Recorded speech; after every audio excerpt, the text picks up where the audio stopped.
Year. I know, by now you've heard that term millions of times. Question. So how far into a new year is it no longer,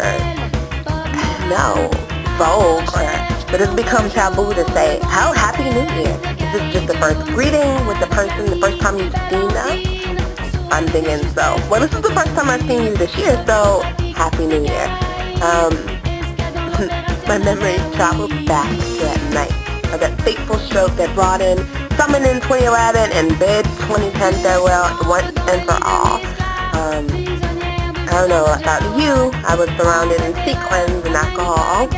Best place to be, I think. I know most of my family was in the church where I needed to be.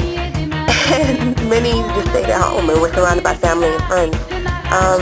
Before I officially shoot the deuces, I know we've already done it, but before we kiss 2010 goodbye once for all, I just want to take you back one time, the last time, to the final week. The week hallmarked by Christmas, by the arrival of this sad old man in the red suit, a man whose official currency apparently is cookies and milk. And just think about, the goodies that he brought this year. For most kids, apparently, those goodies were either little plush singing or cardboard creatures, miniature remote control items, which apparently were big, according to CNN Money. And let's see. Eclectic dolls. I don't know if you heard of Mattel's new Monster Doll series, kind of based on the Twilight and vampire hype, which did really, really well. For older kids, the big kids in us, normally gifts from the ATM and credit card companies are much appreciated.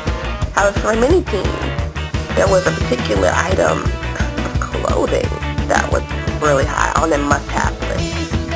Those were none other than those cool grays by Jordan. Had first-hand knowledge of this. My little sister, oh my goodness, we were nearly up in that. That whole crazy nightmare of a Christmas shopping spree. My sister really wanted those shoes, and we were going to get up at 4 a.m., and even 4 a.m. is like, oh, hey, it's questionable if you're going to get them, to go get those Jordans. Fortunately, my smart and wise cousin reminded us that you can just get them online. Apparently, these people did not get that message. But just think about it, all this hype, all this craze over a guy.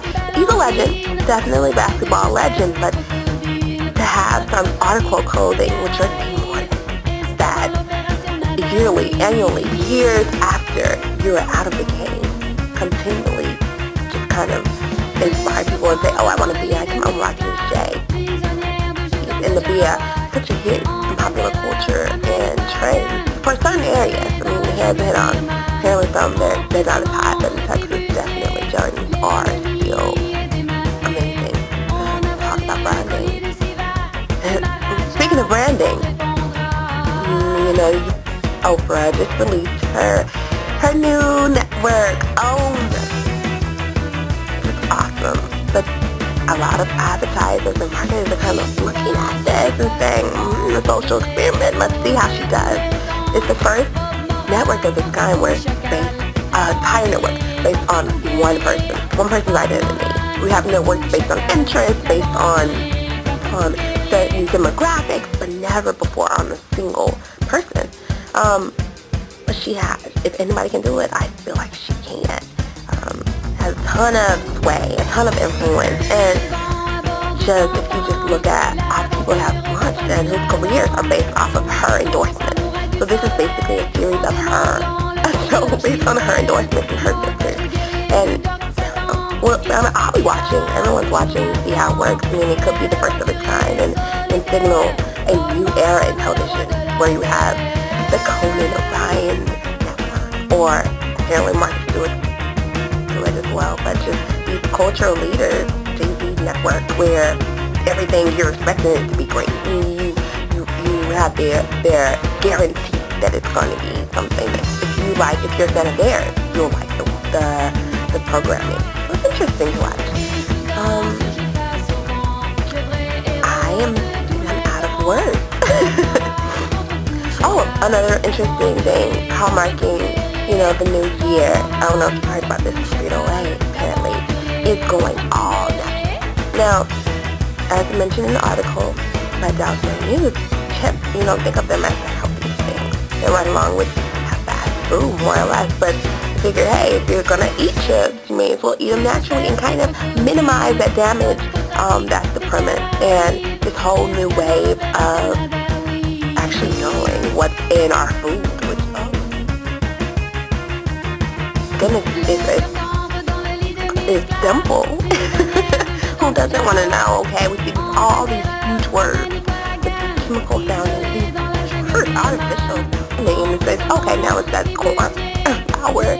So just a switch from whatever makes the product taste good to whatever makes it really good, and trying to buy those natural products. And of course, going up on value and upselling it for that value and for that added information mention of safety. It's interesting. This has been my little weekly review. This is going to be weekly. I feel, my resolution, do a weekly review for the blog. So, see how long that lasts. This has been Years-Shonda. Thank you for listening. Alright, until next time. Bye.